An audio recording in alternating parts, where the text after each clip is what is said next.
Assalamualaikum warahmatullahi wabarakatuh. Kembali lagi di channel YouTube Himasi bersama saya Rafika Ardiati dari Departemen Kajian Keilmuan. Di sini saya akan membahas modul akuntansi dengan mata kuliah akuntansi syariah. Boleh mungkin next. Di soal yang pertama, coba saudara jelaskan dalam bentuk bagan perbedaan mendasar antara akuntansi syariah dan akuntansi konvensional. Jadi di sini ada beberapa perbedaan antara akuntansi syariah dengan akuntansi konvensional. Perbedaan yang pertama itu ada di landasan konseptualnya. Untuk di akuntansi syariah, kerangka dasar penyusunan dan laporan, ulangin lagi. Untuk di akuntansi syariah, landasan konseptualnya yaitu kerangka dasar penyusunan dan penyajian laporan keuangan syariah. Sedangkan untuk di akuntansi konvensional, kerangka dasar penyusunan dan penyajian laporan keuangan. Perbedaan selanjutnya ada di pernyataan standar akuntansi yang dipakai. Standar akuntansi yang dipakai oleh akuntansi syariah yaitu PSAK nomor 101 sampai 199. Sedangkan untuk akuntansi konvensional, standarnya yaitu PSAK nomor 1 sampai 99. Selanjutnya, perbedaannya yaitu di penyusunnya. Akuntansi syariah, penyusunnya yaitu Dewan Standar Akuntansi Syariah atau DSAS. Di akuntansi konvensional, penyusunnya yaitu Dewan Standar Akuntansi Keuangan atau DSAK. Selanjutnya yaitu investasi. Di akuntansi syariah, investasinya melakukan investasi di yang halal saja, sedangkan di akuntansi konvensional melakukan investasi di yang halal dan yang haram. Lalu perbedaan selanjutnya yaitu di bunga. Kalau untuk di akuntansi syariah yaitu menerapkan prinsip bagi hasil, jual beli, dan sewa. Sedangkan di akuntansi konvensional itu menerapkan prinsip bunga. Selanjutnya yaitu ada di profitnya. Kalau untuk di akuntansi syariah, profitnya yaitu falah oriented atau mencari kemakmuran di dunia dan kebahagiaan di akhirat. Sedangkan di akuntansi konvensional, profitnya yaitu mencari keuntungan. Lalu selanjutnya ada hubungannya. Hubungan di akuntansi syariah yaitu hubungan dengan nasabah dalam bentuk hubungan kemitraan. Kalau untuk di akuntansi konvensional, hubungan dengan nasabah dalam bentuk hubungan debitur-kreditur. Dan yang terakhir perbedaannya yaitu di pengawasannya. Di akuntansi syariah, pengawasannya yaitu oleh penghimpunan dan penyaluran dana harus sesuai dengan fatwa Dewan Pengawas Syariah. Sedangkan di akuntansi konvensional, tidak terdapat dewan yang sejenis. Lanjut di soal nomor 2. Ajaran Islam sangat kondusif dengan penggunaan dan pengembangan akuntansi dalam kehidupan manusia. Berikanlah argumentasi Anda guna mendukung pendapat tersebut. Jadi Islam sangat mendukung penerapan dan pengembangan akuntansi karena sejalan dengan nilai-nilai keadilan, transparansi, dan amanah. Dalam Al-Quran, khususnya dalam surat Al-Baqarah ayat 282, umat Islam dianjurkan untuk mencatat setiap transaksi agar terhindar dari kesalahpahaman dan perselisihan. Akuntansi juga berperan penting dalam pengelolaan zakat, infak, dan wakaf, sehingga distribusi harta dapat dilakukan dengan adil dan sesuai dengan ketentuan syariah. Dengan adanya akuntansi berbasis Islam, kegiatan ekonomi dapat berjalan lebih berkah, menghindari unsur riba dan ketidakpastian, serta memberikan manfaat yang lebih luas bagi masyarakat.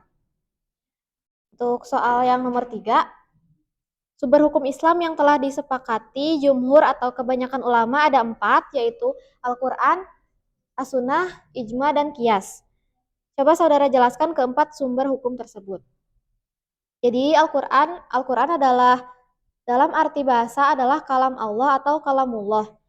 Ada di Quran surat ke-53 ayat 4 sebagai sebuah mukjizat yang diturunkan kepada Nabi Muhammad SAW melalui utusan Allah yaitu malaikat Jibril untuk digunakan sebagai pedoman hidup bagi manusia dalam menggapai kebahagiaan hidup di dunia dan di akhirat. Yang kedua itu as-sunnah. As-sunnah adalah segala perkataan atau qaul, perbuatan atau fiil, dan ketetapan atau takrir Nabi Muhammad SAW yang menjadi pedoman bagi umat Islam. Sunnah berfungsi sebagai penjelas atau bayan terhadap ayat-ayat Al-Quran yang membutuhkan rincian lebih lanjut, seperti tata cara sholat, zakat, dan hukum-hukum lainnya. Selanjutnya ada ijma.